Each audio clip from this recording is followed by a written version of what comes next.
Então, hoje eu fiz uma espécie de pupurri dos melhores momentos das aulas que a gente dava até o semestre passado. O problema é que isso aqui começou a crescer muito e a gente gastava muito mais tempo com as próprias LLM do que com, enfim, como é que a gente usa isso? Isso por um lado. Por outro lado, isso também deixou de ser novidade, todo mundo usa esse troço hoje.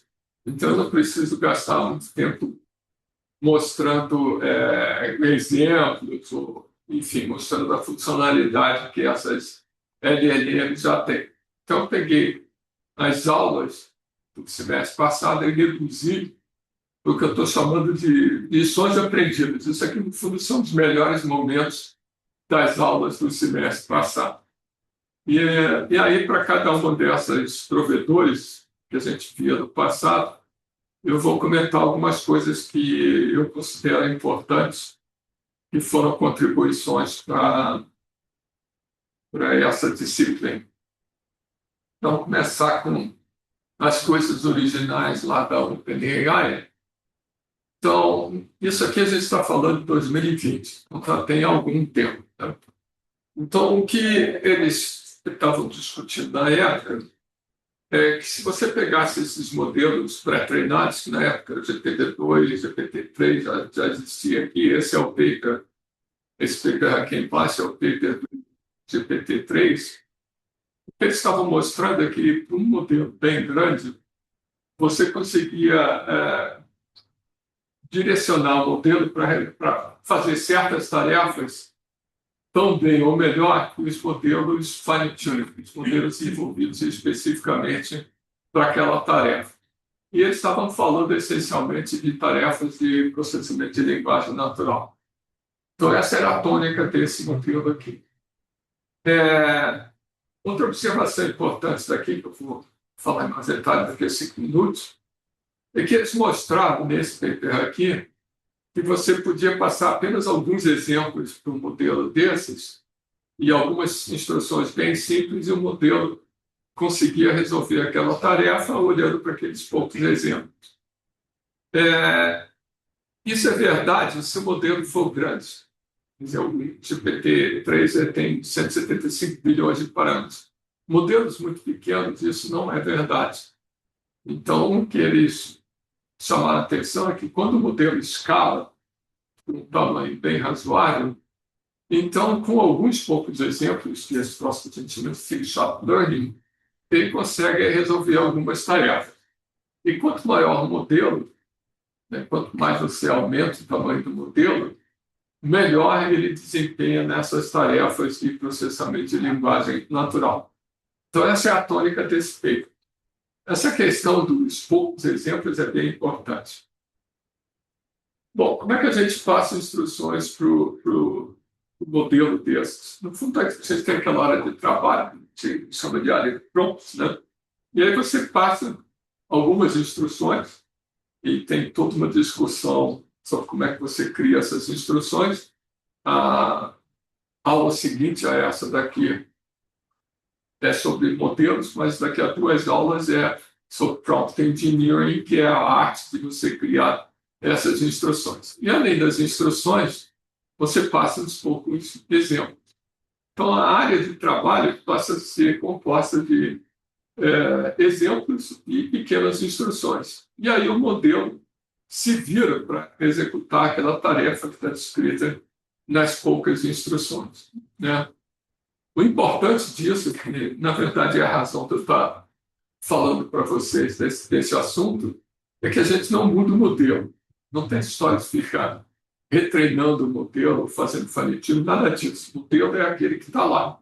Tá? Então, é muito mais simples, muito mais rápido, mais prático você passar, vou lá quais são essas instruções, quais são esses exemplos, do que ficar retreinando o modelo. Retreinar o modelo é a última coisa que a gente quer fazer. Tá? Bom, sendo um pouco mais preciso sobre essa história, isso aqui é uma figurinha que eu tirei desse PPzinho aqui do povo lá da IBM. No fundo, a área de trabalho, que é esse quadradinho daqui, você pode dividir entre um contexto, né, aquela informação que você vai passar para o modelo incluindo os exemplos. Nessa área de contexto, você pode guardar interações anteriores. Quando vocês abrem o chat GPT, aqui do lado tem um menuzinho que você escolhe criar uma sessão nova ou continuar uma sessão que você já teve. Então, isso aqui é a história da sua interação com o modelo. Então, no fundo, se você só passa isso daqui na área de trabalho, na context window, para o modelo, e ele supostamente vai te responder de acordo com as instruções e com os exemplos que você deu aqui. Tá? Então, isso aqui é a parte interessante das LLM. O que, quando eles lançaram, esse é o mesmo paper que eu estou falando antes, quando eles lançaram o GPT-3, o GPT-3 era bastante grande para ela. Eles estão falando coisa de praticamente, isso aqui é de maio, né? Quase 6 anos atrás. Então, 175 milhões há 6 anos atrás era bastante coisa. O modelo em si ocupava uma quantidade de memória bastante razoável. Nesse paper aqui, eles falam de 16 bits de precisão, não é muito claro o que eles chamam disso, de 16 bits no mundo inteiro. Deve ser um floating point que guarda, acho que 3 bits para o expoente e 13 bits, não, 15 bits para matiça, ou qualquer coisa parecida com isso. Então, isso aqui a gente vai, daqui a pouco, comentar que a precisão que você usa para guardar os pesos acaba sendo uma coisa importante, porque o tamanho do modelo versus a precisão que você usa para guardar cada peso vai te dar modelos que são muito grandes. Enfim, outra coisa interessante é que isso aqui é 2020, né? A área de trabalho do GPT-3 era 2K. Isso hoje em dia é brincadeira, né? Mas naquela época isso era importante e daqui a pouco a gente vai ver qual é a dificuldade que tem a gente aumentar essa área de trabalho. Agora, o que esse paper aqui mostrou que é bem importante é essa história daqui. Few-shot learning é você passar poucos exemplos. Sem fazer o fine-tuning do modelo, ele então conseguia fazer as tarefas de processamento de linguagem natural, de tradução, de responder perguntas, de fazer resumo, de uma forma tão boa quanto os modelos que eram fine-tuning para aquela particular tarefa. Né? Então, isso aqui, essas duas coisas juntas são bem importantes. Lá pelas tantas, esse paper é bem longo, tem bastante detalhe. Lembra que 2022 já tem muito tempo, então naquele tempo não era uma briga de egos, nem era uma briga geopolítica, nem era uma briga pelo bolso do cliente, era uma coisa mais acadêmica. Então, os papers daquela época, mesmo da OpenAI, eram bem detalhados. Então, eles têm um gráfico lá pelo meio do paper bem importante. Então, deixa eu ler o que esse gráfico aqui é. Eles pegaram uma tarefa particular aqui, não importa muito, mas era uma tarefa bem simples de texto. Aí mostraram que se você não passar nenhum exemplo do que você quer fazer, que é o zero shot, ele tinha uma acurácia bem pequenininha, 10%. Eu vou pegar o azul primeiro. Então, o azul é o GPT-3, 175 milhões. Então, passando nenhum exemplo, a acurácia era 10%, que é bem ruim. Se você passar 10 elevado a zero, 10 é um exemplo. Tá? Um exemplo, a acurácia desses troços já era mais que 45%. Aí você começa a aumentar o número de exemplos. Nota que 10 a 1 é 10 exemplos, não é 10 milhões de exemplos, são 10 mil exemplos, ou 100 exemplos, 10 exemplos, é muito pouco. A acurácia, já desse particular problema aqui, já era da ordem de 60%. Tá? Essas duas curvas aqui significa que o no prompt é você não dizer muita coisa acerca do que você quer fazer. A azul cheia é você tem aquele ponto. Do jeito que eu falei, que você passa os exemplos e uma descrição da tarefa. Lá pelas tantas, com um certo número de exemplos, essas duas curvas se embolam. Mas, enfim, a diferença entre começar com 10% e terminar com 60%, um pouco mais, é substancial. E a área de trabalho, passando 10 exemplos dessa tarefa aqui, não era muito consumida. Os exemplos eram pequenos, às vezes os exemplos podem ser grandes. Só que isso do GPT-3. Aí eles pegaram modelos do próprio GPT-3 reamostrado e mostraram que se os modelos começam a ficar muito pequenos, esse fenômeno do few-shot learning começa a não ser muito forte. E isso acontece. Se você usa esses modelos que você pode baixar e rodar na sua máquina, modelinhos simples, não vai funcionar essa história de few-shot learning e um monte de outras coisas. Tá? Então, só funciona quando o teu modelo tem aí 70 bilhões de parâmetros para cima. Então, não fiquem muito animados em rodar localmente os modelos, porque eles vão ter um comportamento ruim. E essa história de passar exemplos, ela é bem importante, porque vocês devem ter ouvido falar, mas de qualquer maneira eu vou falar daqui a pouco, o chain of thought, uma maneira de você organizar a maneira com que a LLM responde. O paper original deles, o chain of thought, é que eles programaram um modelo para ir aos poucos responder. Na verdade, é um bando de exemplos, três exemplos, eu acho. Então, tem muito paper de técnicas que se tornaram extremamente populares e a gente fica como é que os caras fizeram isso? Simplesmente passando uns poucos exemplos bem feitos e as instruções. Então, essa história de few-shot learning é muito mais importante que qualquer coisa. E, literalmente, tudo depende disso. E aí, o depende disso depende também de ter um modelo grande. Então, esse paper aqui, ele é super importante porque ele mostrou o efeito do few-shot. E o pessoal, a partir disso, começou a perceber que isso era uma ferramenta bem importante para implementar tarefas específicas. Tem um mês atrás, 2 meses atrás, a gente mudou lá um prompt e o próximo estava funcionando. Isso não estava funcionando, estava muito ruim. Aí a gente foi ver na hora de criar um prompt novo, que é o antigo, a gente esqueceu o quê? O pior, esquecemos de colocar os exemplos. Então, sem exemplos, o troço não funcionava como aqui, né? Uma performance muito ruim. Quando a gente descobriu que eram os exemplos, coisa óbvia, né? Que a gente copiou os exemplos, aí pronto, passou a ter um comportamento do jeito que a gente imaginava. Né? Então, é bem importante essa curva aqui, tá? E a consequência dela. Bom, mas isso não é só. Uns anos depois, o próprio povo da OpenAI lançou um outro paper que é bem fundamental. Esse modelo aqui é como se ele tivesse sido pré-treinado, ou seja, eles pegaram muitos dados e treinaram o GPT-3. Ponto. O que o pessoal da OpenAI descobriu é que a resposta do modelo, bom, ele respondia o que estava codificado nos textos, que nem sempre era o que o usuário de fato queria que o modelo fizesse. Então, eles criaram um outro modelo chamado Extract GPT. Esse Extract GPT foi feito a partir do próprio GPT-3, mas não do modelo grandão, do modelo pequenininho do GPT-3. Então, eles criaram um outro modelo bem pequeno, com 3 bilhões de parâmetros. Só que eles fizeram uma coisa, eles fizeram pós-treinamento do modelo para alinhar a resposta do modelo a que os usuários queriam. Daí o nome Instruct, ou seja, é um modelo que foi pós-treinado para seguir as instruções do usuário, ou seja, incorporar no modelo o que o usuário queria fazer.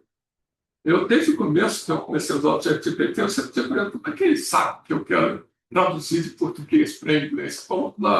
Por favor, traduza de inglês. Como é que ele entende isso?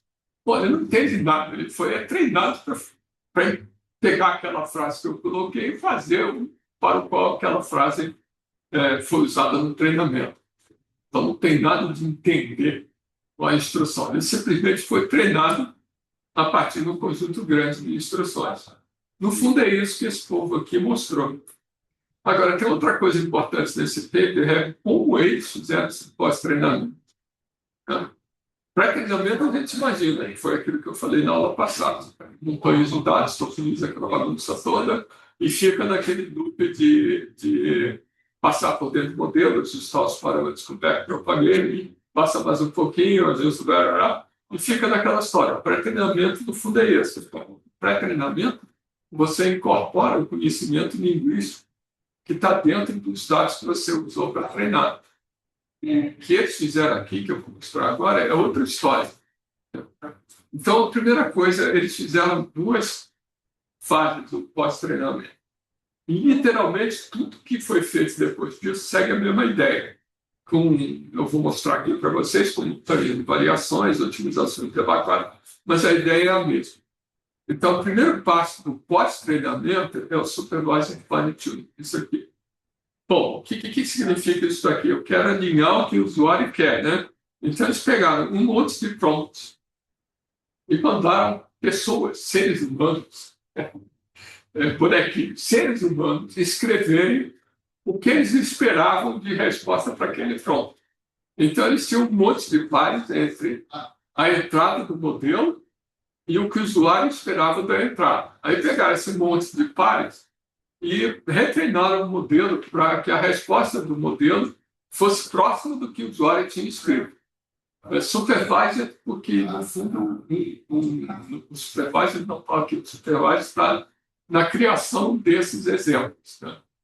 Então, o número de exemplos que eles usaram aqui é limitado pela capacidade de contratar gente para fazer isso. Né? Então, tem toda uma explicação de como é que eles fizeram essa fase aqui, nada aconteceu.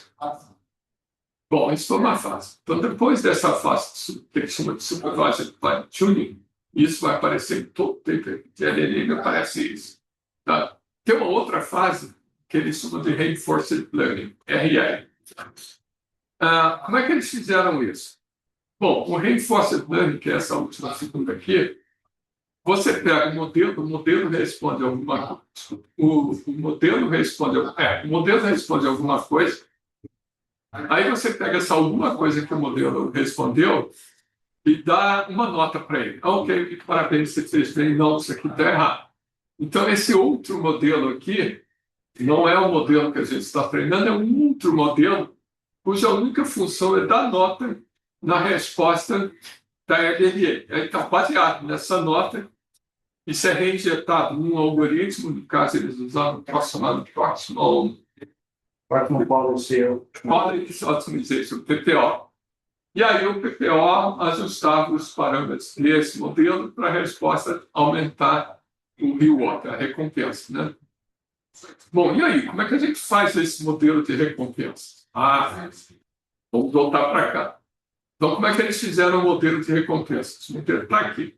Eles treinaram o modelo de recompensa da seguinte forma. Pegaram uma porção de prompts que eles já tinham lá na coleção deles e mandaram. O modelo é não determinístico. Né? Então, eles mandaram o modelo gerar várias respostas possíveis para aquele prompt. Então, tem aqui as respostas possíveis. Aí pegou um gaiato, gente, pessoas humanas, e pediu para ordenar as respostas que o modelo produziu. Então, aqui, por exemplo, a resposta D, for é pior do que a C, pior que a A, e A e B são a mesma coisa. Então, esse ordenação das respostas produzidas pelo modelo foi feito por uma pessoa, ser humano.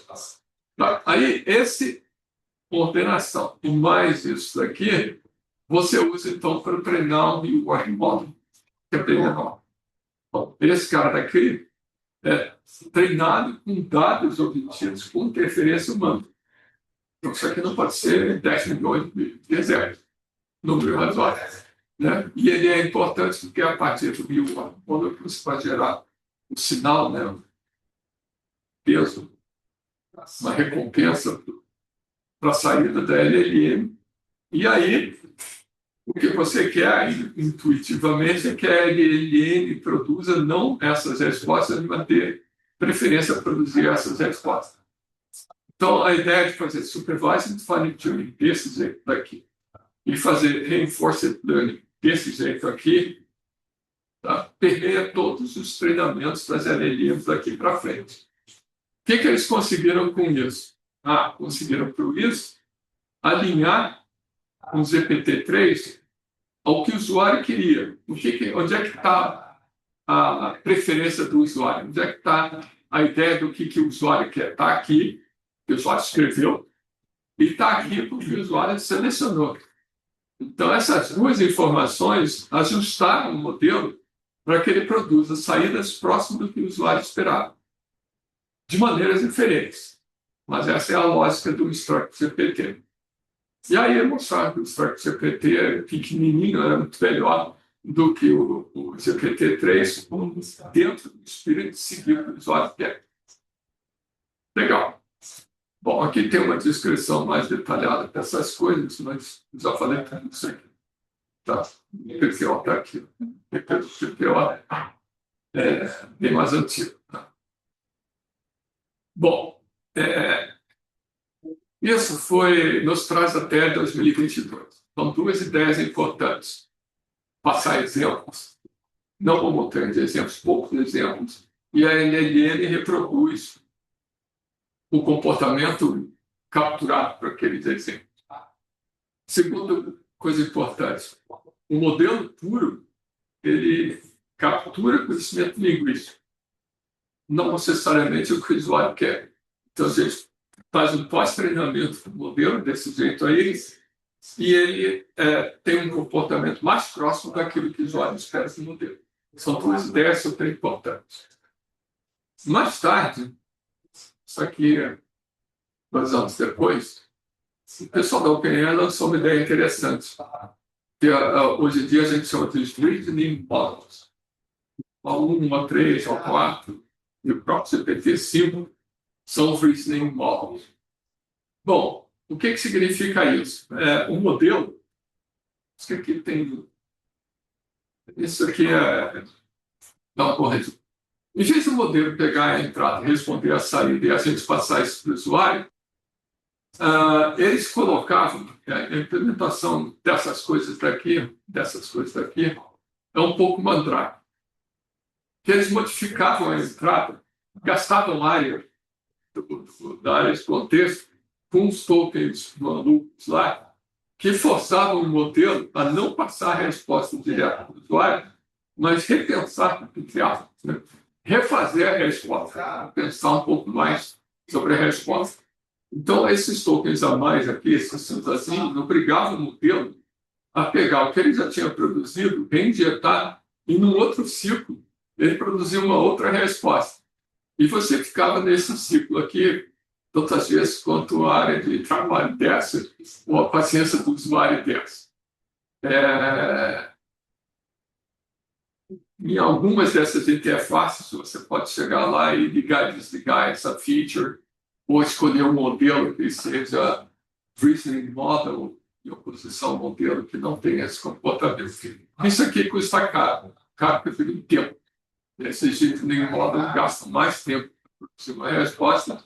Em geral, a resposta é melhor do que não os reasoning model, mas eles gastam mais espaço e gastam mais tempo. Mas a ideia de simular. No fundo, a gente faz isso intuitivamente, né? A história não foi entregar a prova para o professor, agora não testamos uma lida aqui, aí se está errado. É a mesma lógica. Tá? Só que o truque todo foi como é que eles implementaram isso sem ter que mexer no modelo. Os modelos mais novos, o GPT-5 deve ser assim, mas a gente nunca sabe direito. Mas esse aqui era assim, do jeito que eu falei. Os mais novos, eles retreinam o modelo para ser um reasoning model. Daqui a pouco eu vou falar um desses. Tá? Mas, em princípio, a lógica é essa. Não responda. Pensa um pouco antes de responder. Essencialmente é isso. Como implementar isso? O truque todo deles foi criar esses tokens adicionais. Enfim. Então, a gente já tem modelo pré-treinado, um pós-treinamento para alinhar um modelo de acordo com o gosto do freguês, e essa ideia de pensa um pouco antes de responder. São ideias interessantes.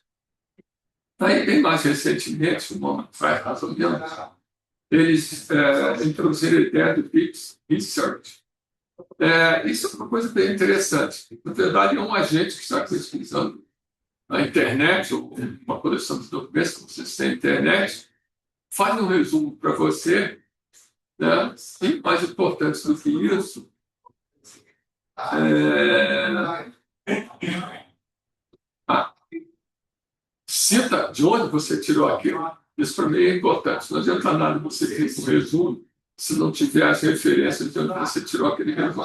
Então, isso aqui foi um A3, um A3 com facilidade disso. Isso, na verdade, é um A3 retreinado para retreinado como? Naquela última parte, reinforced learning. Então, eles criaram uma série de exemplos de como é que ele teria que fazer navegação por cima dos dados, como é que eles queriam que a resposta fosse produzida, mas ainda essa história de citar as referências.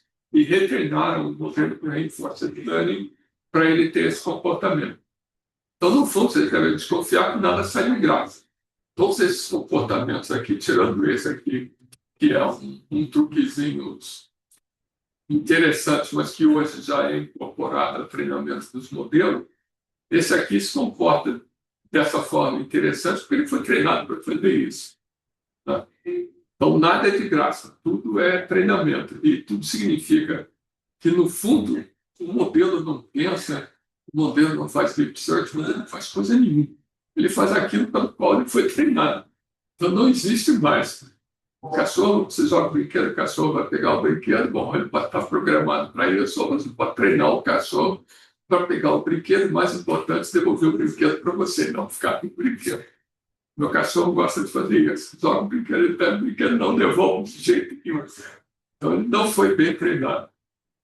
Bom, então agora deixa eu mudar um pouco aqui. Isso foi a OpenAI, tem contribuições importantes, essas são as que eu achei interessantes. Nota que eu não estou falando nada de coisa que não seja texto. Né? Outra vertente dessa discussão é a gente colocar os multimodal large models, mas não é esse curso, nem a gente tem tempo para isso. Então, vamos passar por o Google, já que falei multimodal, muitos desses modelos da OpenAI, da Meta, eles eram modelos linguísticos, texto, e depois foram retreinados para coisas como imagem, vídeo, por aí fora. A Google se gaba de que os modelos dele, desde o início, eram já foram treinados em tokens que representavam texto ou tokens que representavam imagens.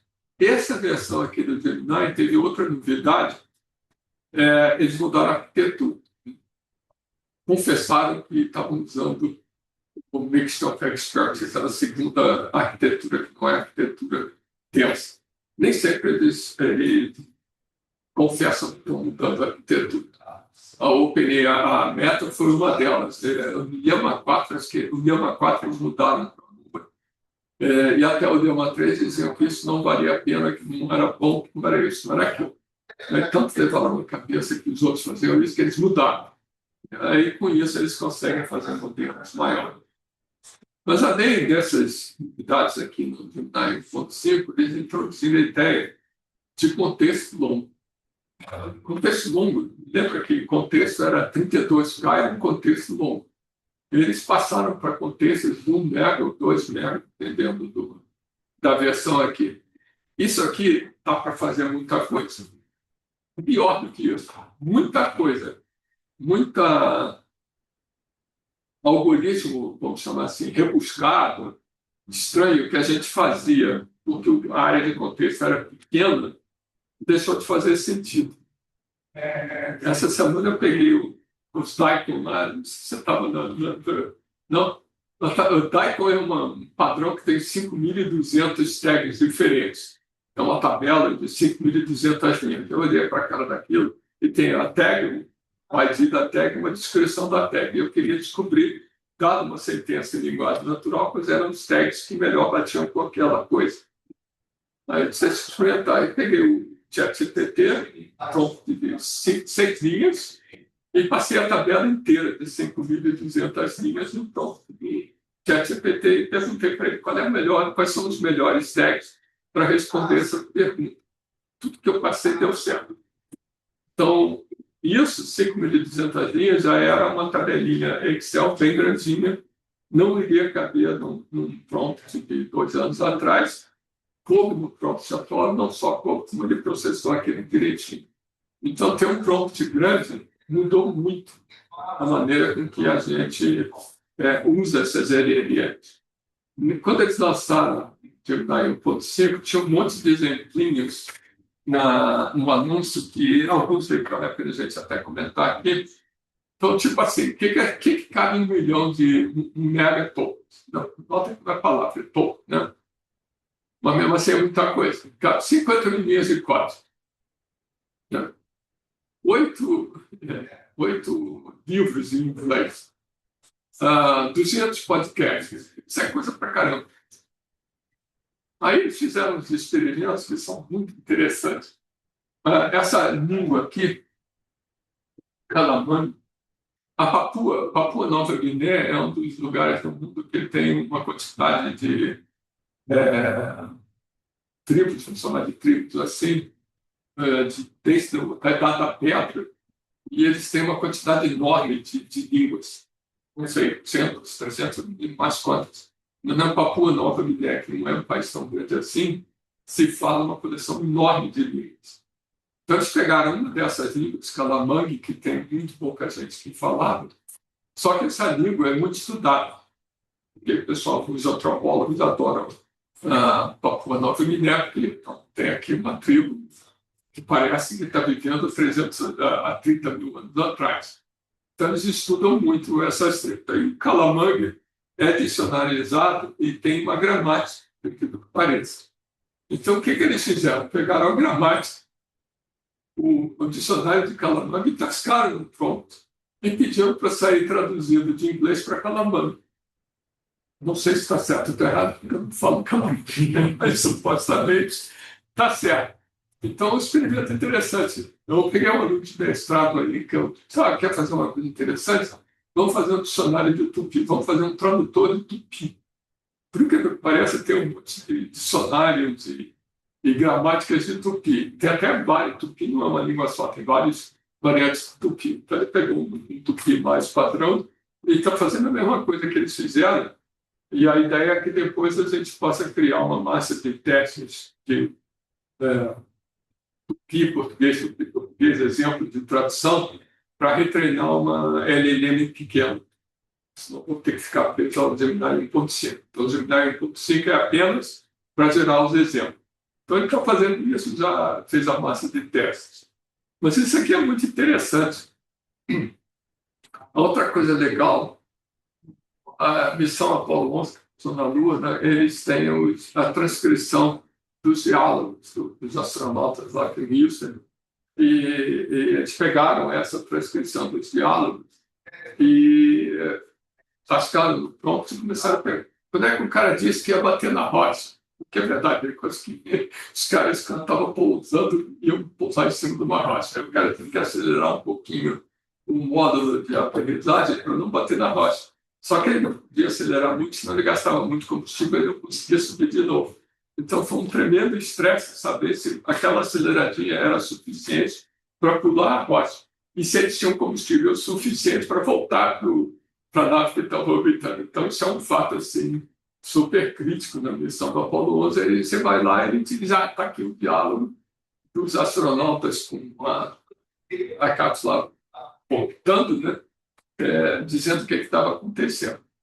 Tá? Tem outro exemplo aqui que é sensacional. Eles carregam um vídeo na área de prompt e começam a perguntar onde é que aparece isso? Aí eles mostram lá. Essa aula fala de vídeo, eu peguei exemplo de texto. Então, essa ideia de contexto grande, ele é bem interessante. Tem um paper do Google que eu vou falar de texto SQL, tradução para SQL, que eles argumentam que, no fundo, tem um contexto grande torna esses algoritmos de tradução para SQL obsoletos. Simplesmente tasca tudo na área de prompt, pega o esquema inteiro, tasca na área de prompt e vão em frente. E eles mostraram lá, através dos experimentos, que isso funciona. Então, essas áreas de prompt grandes são muito interessantes para a gente se distrair. Né? Uma outra coisa que tem interessante no Google, eu trouxe aqui, mas eu não consegui descobrir qual foi a primeira vez, qual foi o primeiro modelo onde eles embutiram isso aqui, porque hoje você tem um quadro que tem um modelo e se ele tem grounding ou não, mas não tem data. Mas isso aqui já tem algum tempinho. Eles fizeram aquilo que hoje a gente vê no Google, aquele AI Summary, coisa parecida que aparece lá em cima. Né? Como é que isso aqui foi feito? Quer dizer, na verdade, dado uma pergunta lá na interface, eles avaliam qual é o grau de confiança que a LLM, o Gemini, vai gerar para aquela resposta.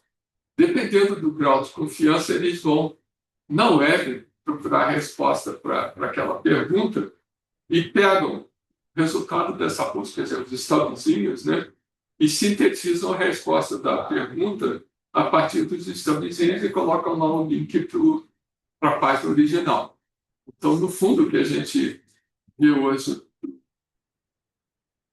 AI Summary, eu acho que é o nome disso, é mais ou menos essa lógica daqui. Mas isso teve que ser embutido dentro do comportamento do modelo. O modelo não tem esse comportamento, depende de você avaliar o grau de certeza da resposta e aí entrar num outro processo.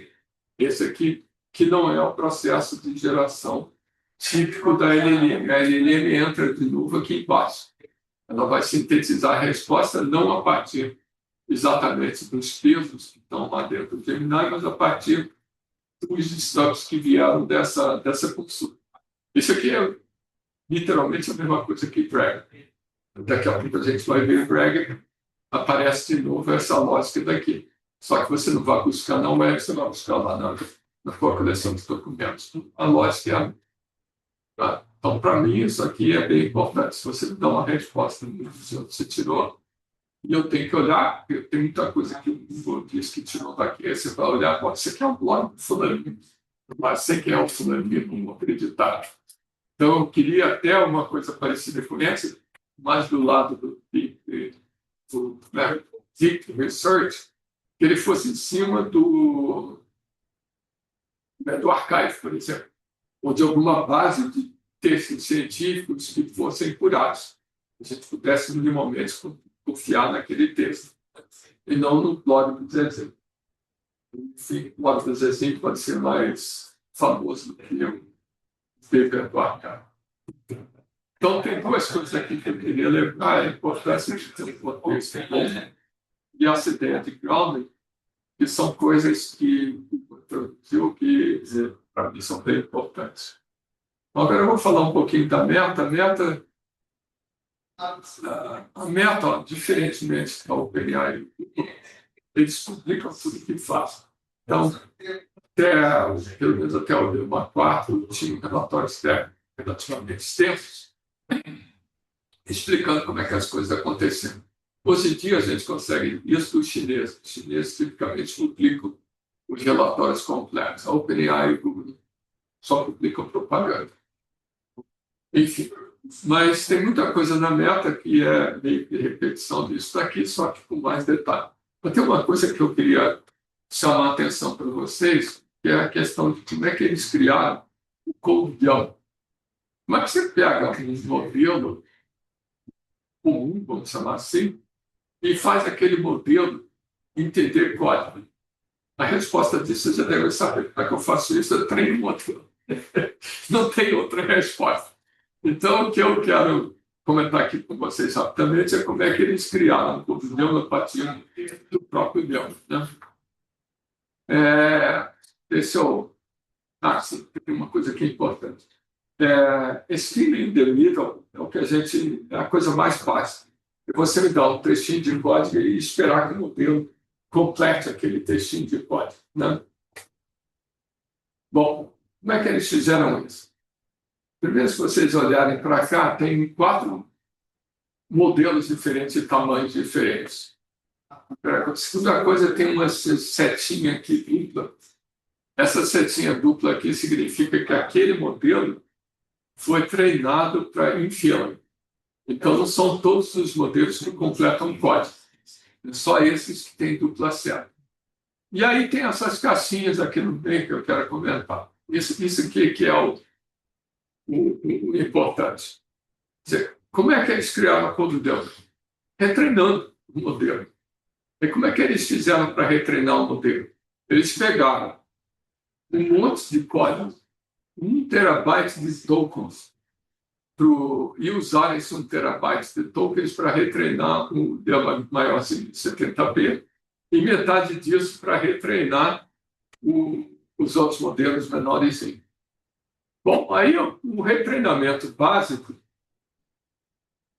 tem uma coisa que é importante, que é esse non-context fine-tuning. O que significa isso? Para você fazer infilling, não vai ser com 4K de contexto que você vai fazer isso.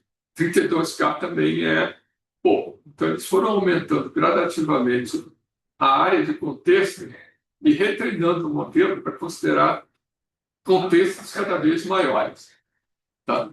Então, esse caixinha roxa aqui foi pegar os modelos básicos e retreinar aquele modelo para fazer infilling, né? Para considerar contextos maiores. E para infilling mesmo, eles retreinaram todos os modelos, não sei porquê, exceto 34B. E aí, ainda tem outro detalhe. Esse Llama 2 e o CodeLlama, em princípio, não são treinados para seguir instruções. Esses modelos aqui, exceto esses aqui, são modelos básicos para fazer, enfim, para seguir instruções, ele teve que ser retreinado. Então, o resultado desse aumentar o contexto ainda foi passado por um pós-treinamento para seguir instruções. Então, os modelos, no fundo, que seriam mais sofisticados, são esses que vieram de um monte de tokens, passaram por esse aumento gradual do contexto e depois ainda passaram por um pós-treinamento para seguir instruções. Aí deu origem a esses modelos aqui embaixo. Bom, isso aqui, em princípio, funcionaria para Lua. Não tem, digamos, não é nenhum código específico, é código. Só que aí eles fizeram uma outra rama aqui, que eles criaram outra massa de teste específico, um código Python. E o princípio é o mesmo, né? Foram retreinar o modelo básico com esse bando de código Python. Depois, a caixinha roxa é a mesma, aumentaram a área de prompt. Daqui a pouco eu vou contar de novo isso. E aí fizeram um CodeLlama. Nota que esse CodeLlama Python não foi fine-tuned para seguir instruções. Então, esse panorama aqui te dá uma sequência de modelos, uma coleção de modelos, a partir dos modelos básicos do Llama 2.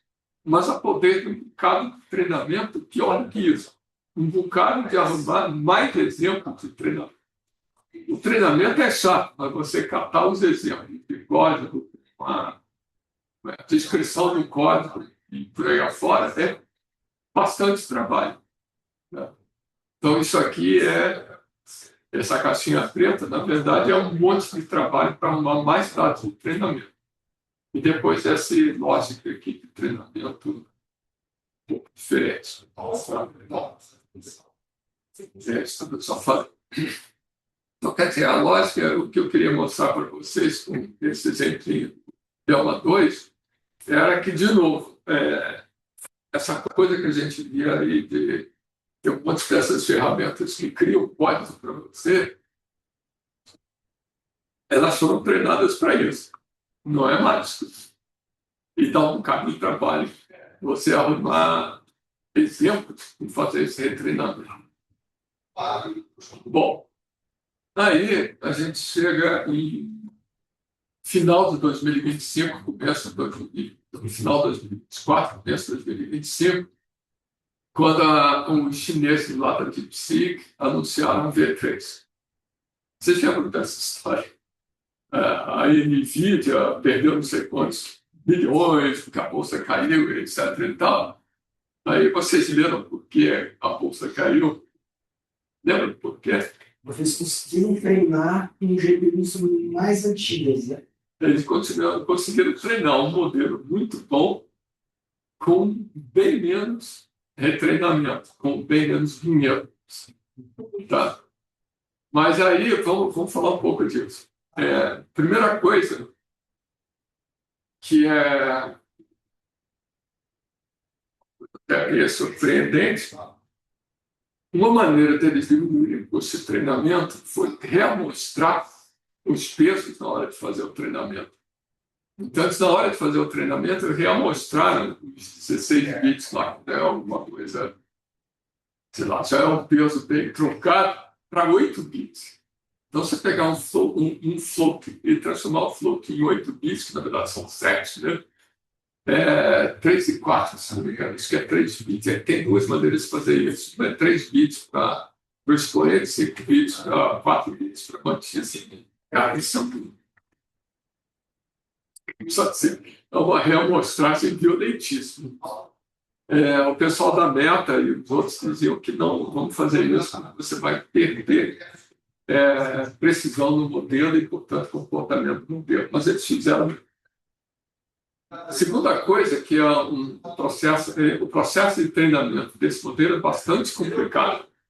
Mas uma coisa interessante é que essa história de contexto bom, que também não é nada mais que simplesmente porque estão aumentando o tamanho do contexto, retreinando o modelo. Eles fizeram em duas etapas. No primeiro modelo, eles treinaram com 4K, que era o básico do tamanho do contexto, aí aumentaram, usando até 32K, usando o conjunto inteiro de treinamento. Depois eles usaram um conjunto bem menor de treinamento e aumentaram de 32 para 128K. Quanto maior o contexto, mais cara a coisa fica, porque no fundo você tem que gerar o próximo token olhando um conjunto de tokens muito maior. Né? Então é bem caro você treinar um modelo para aumentar o contexto. Então eles fizeram aqui alguma coisa um pouco esperta. Né? E depois tem as fases usuais de Supervised Learning Tuning, Reinforcement Learning. Deixa eu comentar um pouco mais de detalhe nisso que eu acabei de falar. Então, um grande tchan aí, quando lançou o V3, foi essa história de conseguir criar um modelo com um ótimo desempenho a pouco custo. O custo, no final, foi mais ou menos 5 milhões e meio de dólares para retreinar o modelo. Ou, se vocês preferirem, umas 270, 280 horas milhões de horas, 2,7 milhões de horas dessa placa aqui. Então, por isso é que a NVIDIA caiu de preço de valor do mercado, porque eles mostraram que usando muito menos placas e muito menos tempo de uso dessas placas, eles conseguiram treinar um modelo legal. Né? Bom, então a infraestrutura, umas 2K placas gráficas lá da NVIDIA, 2 milhões e meio, mais de 2 milhões e meio de horas de uso dessas placas. E aí tem uma coisa interessante aqui desses dados, é que aquele pré-treinamento que é incorporar os dados linguísticos do modelo é que tomou o grosso do tempo. Quando você vai para a extensão de contexto, como eles usaram muitíssimo menos dados para retreinar o modelo, estendendo o contexto, o custo do treinamento foi, na verdade, uma ordem de grandeza menos. E aquele custo de treinamento de Reinforcement Learning, Supervised Learning Tuning, foi bem menos. Então, você vê que passou uma ordem de grandeza menos, 2 ordens de grandeza menos. Então, o custo pior está na fase de pré-treinamento. E aqui tem os dados estão lá no paper deles. Bom, aí como é que... Esse foi o V3. V3 final de dezembro. Né? O V3 não é reasoning. O V3 é um modelo normal. Aí quando você entra lá na interface da DeepSeek, você tem que ir lá e escolher o modelo que você quer. Então, se você quiser um reasoning model, você tem que usar o R1. O R1 saiu um tempo depois. O que eles fizeram? O treinamento do R1 é um negócio bem confuso. Tem que ver, o paper gasta um bocado de tempo explicando como eles treinaram o R1 a partir do V3. Mas tem uma coisa bem interessante. Eles fizeram isso em duas etapas. Uma primeira, duas grandes etapas. Uma primeira que eles chamaram R1.0, que eles retreinaram o modelo para ser o V3 para ser um reasoning model. Como eles fizeram isso? Na verdade, fizeram prontos. Esse prompt aqui. O prompt que está aqui, ele obrigava o modelo a produzir uma resposta e produzir uma explicação para aquela resposta e ficar nessa brincadeira até produzir uma resposta mais próxima daquilo que era esperado. Então, o retreinamento para fazer V3 com Reasoning Model foi meio que automático. Simplesmente usando esse prompt em cima do estado de entrada um monte de vezes. Aí tem uns pedaços desse paper aqui que são meio curiosos. Um desses é essa figurinha. O que eles mostraram aqui é que à medida que você aumentava o retreinamento, esse passo de pensa mais, pensa mais, pensa mais,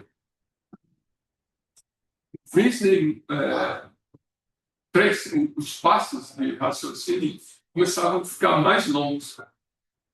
Então, essa figura aqui dizia que essa figura aqui indica que à medida que você foi aumentando o tempo de treinamento, isso aqui é passo de treinamento, né? À medida que você ia aumentando o espaço de treinamento, o tamanho da saída ia aumentando. Tá bom. Mas aí tem uma outra coisa nesse paper aí que eu achei estranhíssimo. Que eles chamam de aha moment. Que diabo de coisa é essa? Aparentemente, isso a gente não consegue, não dá para reproduzir, né? Aparentemente, nesse processo de treinamento, à medida que você forçava o modelo a pensar mais, em certas situações, e esse é um exemplo, o modelo começava a gerar uma resposta, aí, em um certo momento, ele dizia, espera aí, tem uma maneira mais fácil de fazer isso. Aí, jogava isso, raciocínio fora, e começava tudo de novo. Então, eles chamaram desse vamos abandonar essa linha de raciocínio e começar tudo de novo, de aha moment. Arrumei uma maneira melhor de fazer. Meio esquisito isso. Difícil da gente levar adiante. Tem mais uma outra observação aqui, que daqui a pouco eu falo. Então, moral da história é retreinar um modelo para ele ser um reasoning model, uma coisa que custa caro, mas, no fundo, os dados não foram tão caros assim de conseguir, na verdade, é só o front. Né? Bom, aí eles pararam para pensar e disseram, bom, dá para a gente melhorar o processo de retreinamento? Aí eles tiveram duas ideias. Uma é dizer o seguinte, olha, na hora de fazer o retreinamento, em vez de começar do nada e fazer um modelo gradativamente pensar melhor, vamos dizer assim, em vez de começar do nada, vamos começar com um conjunto de dados de treinamento que refletissem a ideia de que a resposta é obtida aos poucos. Então, os dados de treinamento aqui do PolStar, na verdade, são conjuntos de entrada e saída, mas a saída refletindo um chain of thought. Não é uma saída final, é uma saída gerada aos poucos. Então, eles pegaram um conjunto razoável desses dados e retreinaram o modelo. Bom, você conseguir esses dados de treinamento, cara, não sei como é que eles fizeram isso, não é um negócio simples. Aí você começa a olhar, eles usaram outros modelos que eles já tinham para gerar os dados, uma confusão do diabo. E aí também mudaram o algoritmo. Esse paper aqui é interessante. Eles estavam pegando um modelo e retreinando o modelo para raciocínio matemático, que não é um R1, era um outro retreinamento que eles estavam fazendo, só que ao fazer esse paper aqui, eles inventaram uma outra maneira de fazer reinforcement learning, que é o Group Relative Policy Optimization. GR, terceiro algoritmo, você tem o Group Performance, tem o DPO, tem o Direct Policy o Optimization PPO, DPO e o e o GRPO. E aí eles mostraram aqui, quando introduziram esse algoritmo de Reinforcement Learning, que o modelo tinha um comportamento bem legal. Aí eles pegaram uma saída desse modelo e retreinaram o R1 com a saída desse modelo. E esse PPR aqui é todo cheio dessas coisas. Você usa um novo modelo deles para gerar dados que vai ser usado para treinar um novo modelo. Aí, uma confusão danada. Mas no meio dessa discussão teve uma observação interessante. Nesse processo de gerar passo a passo, o modelo originalmente mudava de língua. Ele começava a escrever em inglês, no raciocínio, aí o próximo passo ia em chinês. Aí, porra, o que adianta isso para a gente? Nada, né? Então, eles, nesse processo de retreinamento, também ajustaram, dando um peso grande negativo para o modelo não mudar de língua na hora que está fazendo o passo a passo. Bem esquisito, a primeira conversa é ele mudar de língua.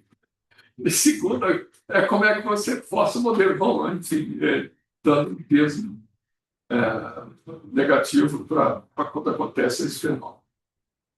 Moral da história desse paper aqui do R1, que é confuso de ler, foi que, no fundo, não é só você colocar um modelo para treinar naquelas placas, gosto de tantas placas, tal coisa. A reamostragem dos pesos, todo mundo dizia que não funcionava, eles fizeram.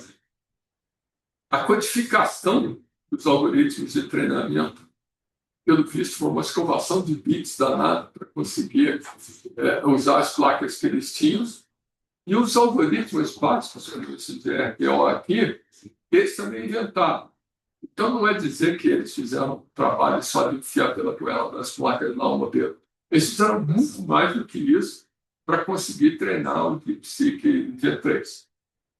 Não é pouca coisa. Então, quer dizer, não esse aqui, mas esse aqui. Esse PPR aqui, do V3, ele é interessante para ler, para ver em detalhe.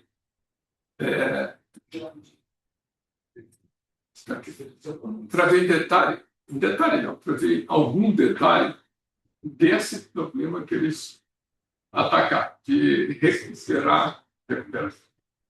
refazer os algoritmos de treinamento de uma forma muito eficiente para minimizar o uso das placas. Então, não é pouca coisa.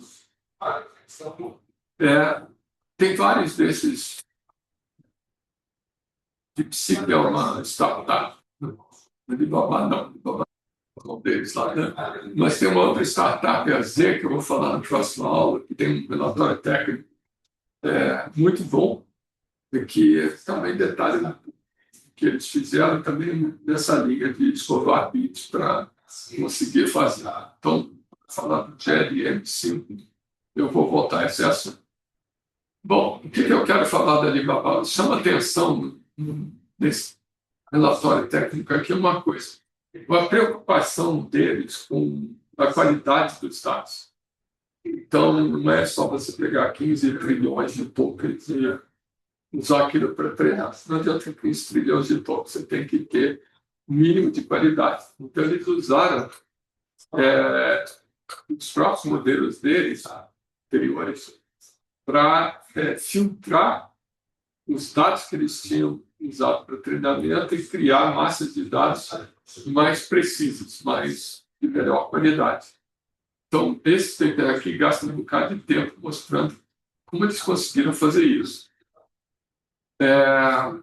Tem outra coisa desse paper que é interessante, é que eles entram em detalhe como eles fizeram essa história de extensão do contexto. Então, nota que no DeepSeek foi de 4 para 32, depois uma segunda fase com outros dados de treinamento, aí eles aumentaram até 128. Eles aqui foram gradativamente estendendo a área de contexto que eles consideravam. O problema que eles apontam aqui, que outros papers falam a mesma coisa, é que se você tem um modelo treinado, digamos, para 32K tokens, quando você começa a retreinar aquele modelo para uma área de contexto maior, ele começa a errar mais para 32K. Então, não é fácil você aumentar, quer dizer, eles usam um termo curioso, mas no fundo quando você aumenta a área de contexto, ele pode funcionar bem para uma área de contexto grande, maior, e piorar o comportamento de uma área de contexto menor. Então, você tem que balancear essa perda de performance com as áreas de contexto menores. E isso é complicado de fazer. Então, isso aqui não é só você ter força bruta para aumentar o que você está olhando de entrada. A ginástica que você tem que fazer para não perder o treinamento que você já fez. Precisamos um tempo para isso, meu Deus. Bom, aí, nessa história de dados de qualidade, eles separaram os dados de entrada de treinamento em várias áreas diferentes, e para cada uma dessas áreas eles adotaram uma política diferente de verificação da qualidade. Tá? Vai ter um aqui. Tá aqui, ó.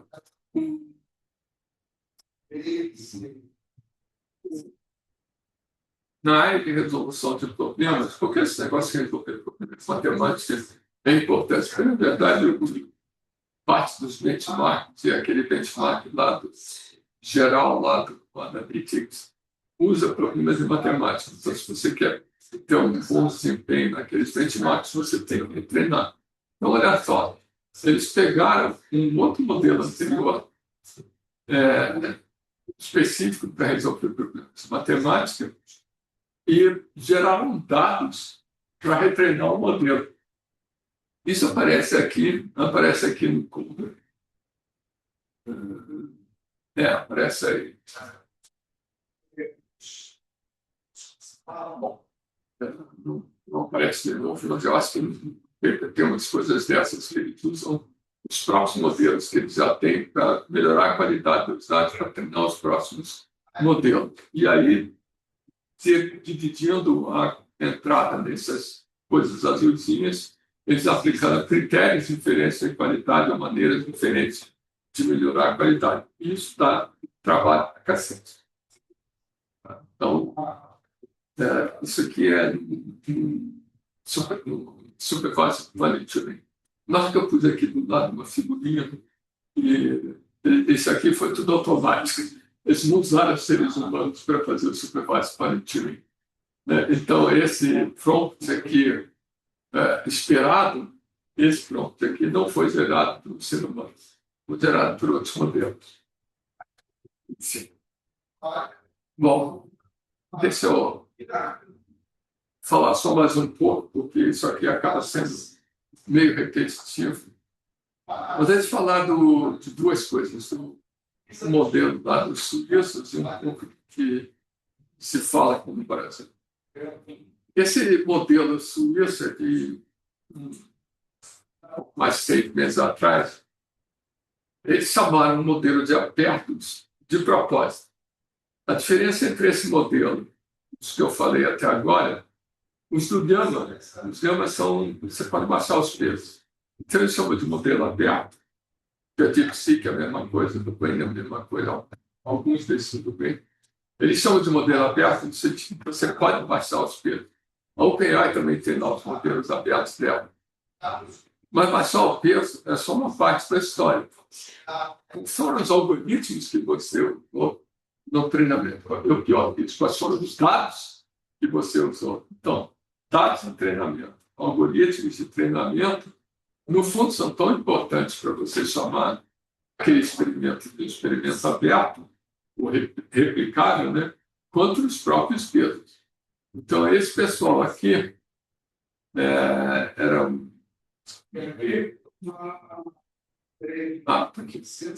EPFL, o ETH de Zurique e o LNCC lá, Suíça. Isso aqui é uma das melhores universidades do mundo, o ETH. A EPFL também é uma universidade grande.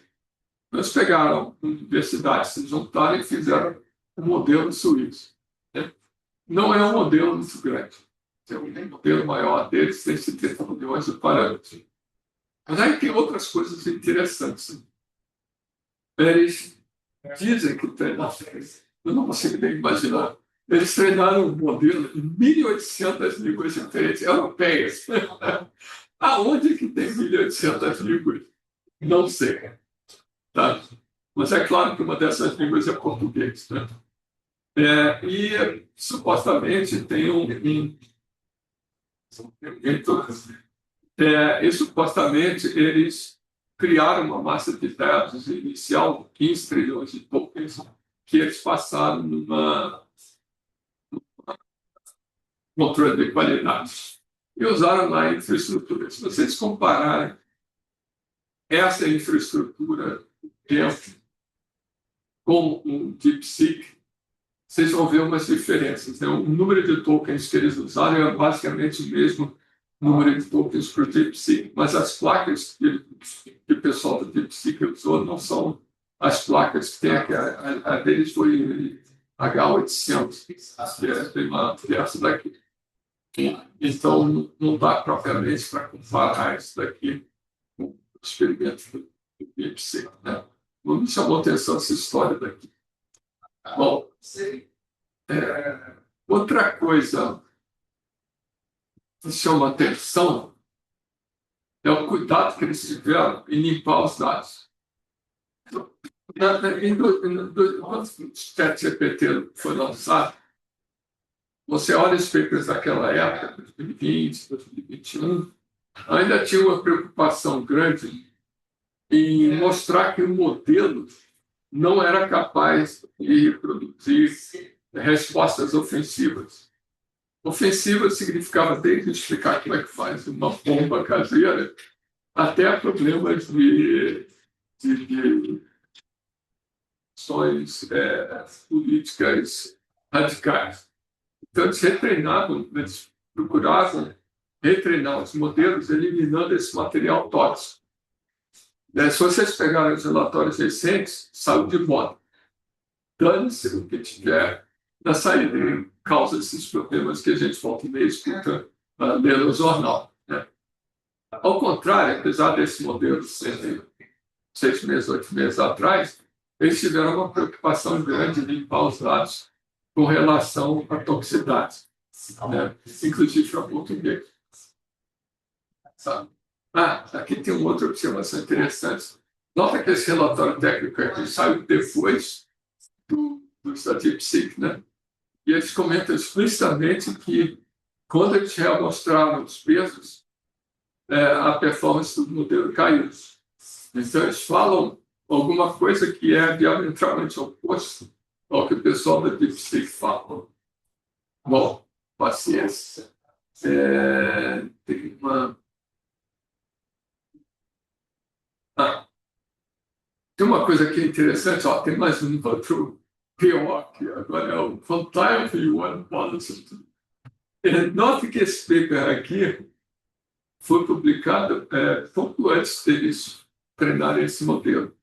Então, eu acho que deve ter pego um asterisco PO, né? O último que tem, é esse aqui. Então, é esse aqui que a gente vai usar.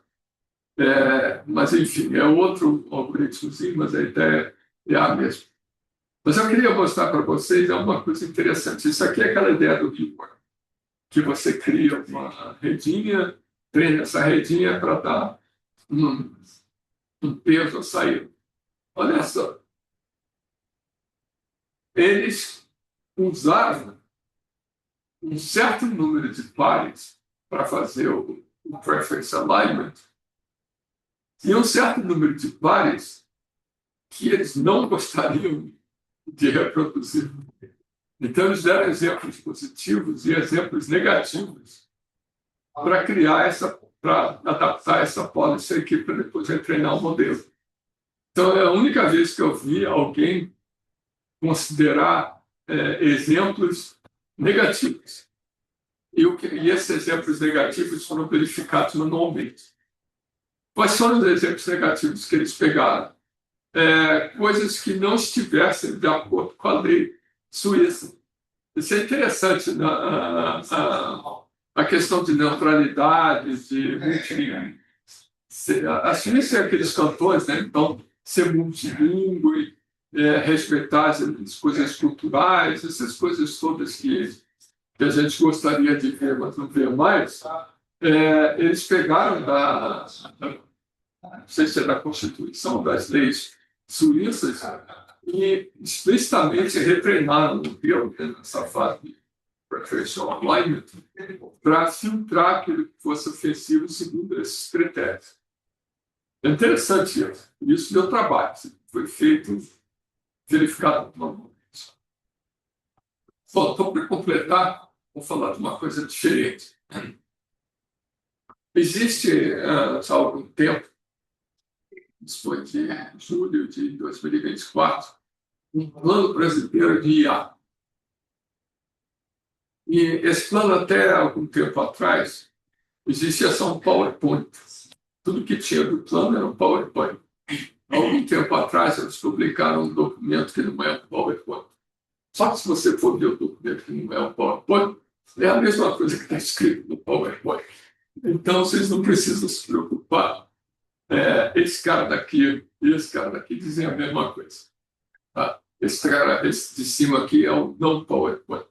Esse de baixo é o que tinha em julho de 2024. E aí eles discutem algumas coisas. Tem algumas coisas aqui que são interessantes. Algumas coisas aqui têm a ver com o próprio governo federal, melhorar serviços públicos. Se vocês olharem essas áreas aqui, aqui são ações mais de curto prazo, aqui são ações mais de longo prazo. As ações de curto prazo, se vocês olharem o que eles falam aqui em detalhe, faz todo sentido no mundo. Então, são uso de IA nessas áreas e aplicações que a gente diz, isso aqui faz sentido. Então, eu estou falando isso porque eles estão pondo dinheiro, ou supostamente iriam pôr dinheiro nessas áreas. E o dinheiro que a gente está falando é muito dinheiro. Tá? Aqui já é mais longo prazo. Mas longo prazo, eu vou comentar aqui 3 que são importantes para nós no seguinte sentido: o dinheiro está lá. Então, o dia que aparecer o dinheiro, é bom ele estar pronto. Se bem que, no fundo, quem escreveu esses documentos aqui é quem vai estar correndo atrás desse dinheiro, isso é óbvio. Né? Mas, então, infraestrutura tem a ideia de comprar um computador grande. Isso aqui eu acho que já está andando, ou já está. Mas eu perguntei para o amigo meu, ele não sabia onde iam instalar. Isso aqui estava uma briga. Eu vi que a USP recebeu um financiamento desse aí. USP? A USP. Vai ser instalado fisicamente na USP. Foi instalado fisicamente na USP. Só que são 48 recursos. 48? Recursos. Bom, tem a FAPESP aqui. Então, os paulistas estão colocando dinheiro. A Petrobras e o próprio governo federal. Senapad é aquele centro de processamento de dados de alto desempenho, o LNCC é um desses, mas existem vários polos pelo país afora, então eles pretendem atualizar os Senapads e, é claro, a conexão entre essa praia toda. Eu não sabia que já tinham decidido que ia ser na USP. Não, era hoje. Eu vi que esse Programa Nacional de Infraestrutura. Vou perguntar ao Fábio. A segunda coisa isso aqui é mais importante, desenvolvimento de software. Então, tem um software stack, blá, blá, blá, mas eles pretendem fazer uma LLM em português. Né? Eu não sei muito bem para quê. Tá? E se eu fosse fazer alguma coisa, pegar aquele abertos e, de alguma forma, retreinar o abertos. Mas eu acho isso aqui uma bobagem enorme. Mas tem uma quantidade de dinheiro aqui não trivial. Você vê que 1,1 bilhão é menos do que isso aqui, mas não é tão menos assim. Não chega a ser 50% a menos. Então, você vai gastar um monte de dinheiro com lata, eles vão gastar um monte de dinheiro para fazer isso aqui. Não sei muito bem quem é que vai fazer isso, de repente, pode ser alguém está interessado nisso. Eu estou interessado. É...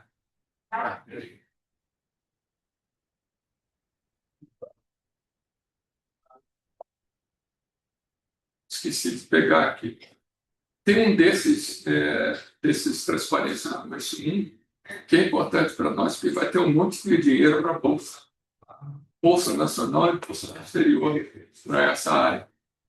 Então, tem uma parte de capacitação da indústria que é super bem-vinda, esse é bom gasto desse dinheiro, e tem gasto com ressuscitar programas de bolsa do exterior, que há muito tempo que não se fala nisso. Né? Bom, o que a gente vai falar mais um pouquinho desses modelos mais recentes? Quando eu digo mais recentes, da semana passada, quase da semana passada, né? O GPT, o último GPT da OpenAI não tem muita informação, é aquele troço de propaganda. Mas esse aqui, esse relatório técnico do GLM-5, tem bastante detalhe. Então, é mais ou menos uma repetição disso que eu falei, só que na construção do mesmo modelo. Então, vale a pena a gente dar uma olhada no GPT 5. Entendeu? Então é isso, gente. Chega por hoje.